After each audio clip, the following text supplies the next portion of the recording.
दोस्तों, जिस तरह दुनिया में डिवाइन एंटिटीज मौजूद हैं, ठीक उसी तरह यहाँ इविल एंटिटीज भी एग्जिस्ट करती हैं। ये इविल स्पिरिट्स कई बार किसी इंसान को पजेस कर लेती हैं, तो कई बार किसी नॉन लिविंग ऑब्जेक्ट को, जैसे कि डॉल्स।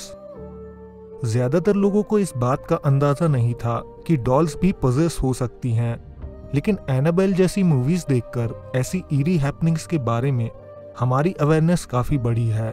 लेकिन दोस्तों, हॉन्टेड डॉल्स हमेशा से ही एग्जिस्ट करती आई हैं और दुनिया भर के लोगों ने अपने साथ हुए ऐसे खौफनाक एक्सपीरियंसेस को लोगों के साथ शेयर भी किया है। आज के एपिसोड में हम 3 ऐसी ही खौफनाक और हॉन्टेड डॉल्स के बारे में जानेंगे, जिनकी कहानी रोंगटे खड़े कर देने वाली है, तो एपिसोड को अंत तक जरूर देखिएगा। Number 1, Robert. 25 अक्टूबर 1900 रॉबर्ट यूजीन ओटो का जन्म फ्लोरिडा की वेस्ट की एक सिटी में एक अमीर परिवार में हुआ। बचपन से ही रॉबर्ट को ये पसंद नहीं था कि उसे कोई रॉबर्ट नाम से पुकारे। उसका निकनेम जीन था और यही उसे पसंद था।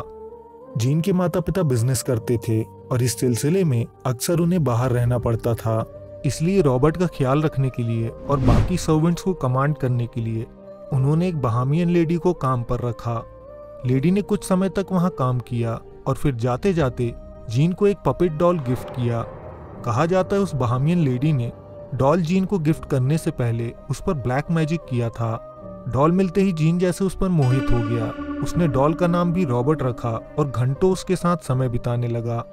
जीन के पेरेंट्स जब घर आते तो उन्हें बिखरा हुआ सामान दिखाई देता। जीन से पूछने पर वो जवाब देता कि ये सब रॉबर्ट ने किया है।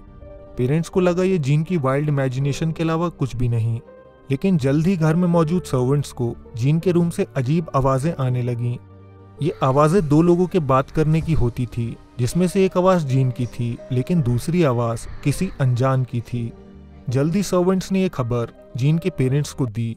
जीन से बात करने पर उसने कहा रॉबर्ट अपनी मर्जी से चल फिर सकता है और वो बात भी करता है। अब पेरेंट्स को कुछ शक होने लगा। अचानक एक रात जीन अपने रूम में जोर से चीखने लगा। उसके पेरेंट्स दौड़कर डोर के पास पहुंचे तो डोर लॉक था। साथ ही उन्हें अंदर से एक आवाज सुनाई दे रही थी, जैसे कोई डेविल हंस रहा हो। किसी तरह दरवाजे को जबरदस्ती खोलकर वो अंदर गए तो रूम का सारा सामान बिखरा हुआ था। जीन ने उनसे कहा यह काम रॉबर्ट का है। अब समय बीतने लगा और इस घर में सुपरनैचुरल एक्टिविटीज बढ़ती गईं। सर्वेंट्स को पूरे घर में अजीब सा डर लगा रहता। मेट्स जब नहाती तो उन्हें महसूस होता जैसे कोई और भी वहां मौजूद है और वो उन्हें देख रहा है।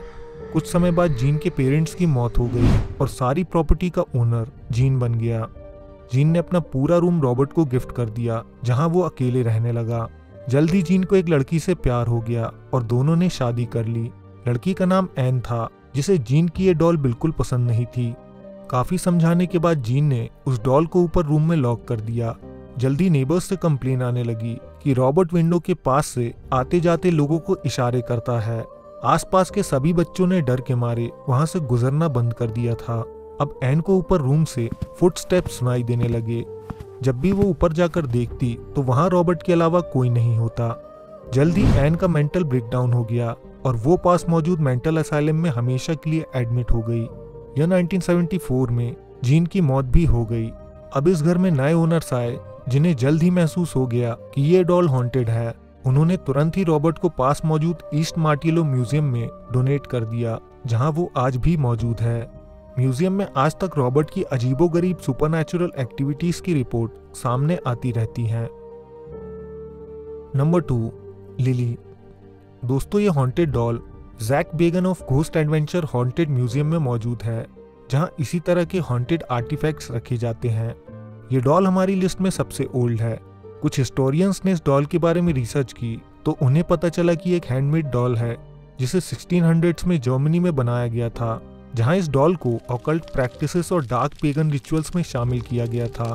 फर्दर रिसर्च से पता लगा कि इस डॉल को एलिजाबेथ बैथरी की तरह मिमिक करने के लिए बनाया गया था। आपको बता दें, एलिजाबेथ बैथरी 15वीं सेंचुरी की सीरियल किलर थी, जिसने 650 लोगों की जान ली थी। वो अपने कैसल में लड़कियों को टॉर्चर करके उनकी जान ले लेती थी। कहा जाता था ये कुंवारी लड़कियों के खून से नहाती थी, क्योंकि उन्हें लगता था ऐसा करने से वो हमेशा जवान बनी रह सकती हैं। यही वजह है एलिजाबेथ बैथरी को ब्लड काउंटेस के नाम से भी जाना जाता है। अब ओरिजिनल लिली एक पैरानॉर्मल रिसर्चर ग्रुप को मिली, जिसे एक व्यक्ति ने उनके डोर पर एक नोट के साथ छोड़ दिया था। उस नोट में लिखा था, इस डॉल को बच्चों के साथ कभी अकेले मत छोड़ना। ये डॉल जब तक उस ओनर के पास थी तब तक उसके घर में समय समय पर लाइट्स फ्लिकर होती थी। ओनर की कैट इस डॉल के करीब कभी नहीं जाती थी। कभी कभी ओनर को डॉल के पास से एक अजीब सी स्मेल आती थी। उसने कहा इस डॉल का फेवरेट कलर रेड है और वो बस इतना ही जानता है। अब ये डॉल एक एंटीक डीलर के पास पहुंची जो उसे अपने घर ले गया, लेकिन इसके ठीक बाद उसे रोज रात में नाइटमेयर्स आने लगे। उसे सपने में एक ऐसी लड़की दिखाई देती जिसका एक्सीडेंट हुआ था। ओनर ने उसे अपनी शॉप में बेचने के लिए रख दिया, जहां इस डॉल से एक छोटी बच्ची ने 3 घंटे तक बातें की। उस लड़की ने बताया कि ये डॉल पोजेस्ड है। इसमें एक ऐसी लड़की की आत्मा है जिसके साथ एक्सट्रीम वायलेंस किया गया था।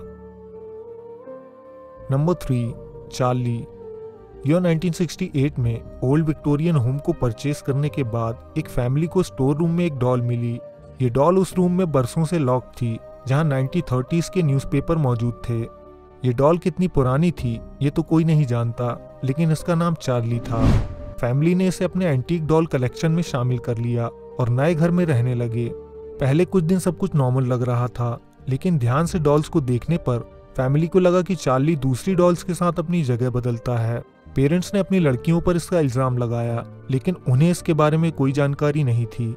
घर में खौफ का माहौल तब बन गया जब सबसे छोटी लड़की ने पेरेंट्स को बताया कि रात में उससे चार्ली ने बातें की हैं। इसके बाद घर में मौजूद बच्चियां उस डॉल के करीब जाने से भी डरने लगीं। लेकिन फिर एक रात कुछ काफी अजीब हुआ।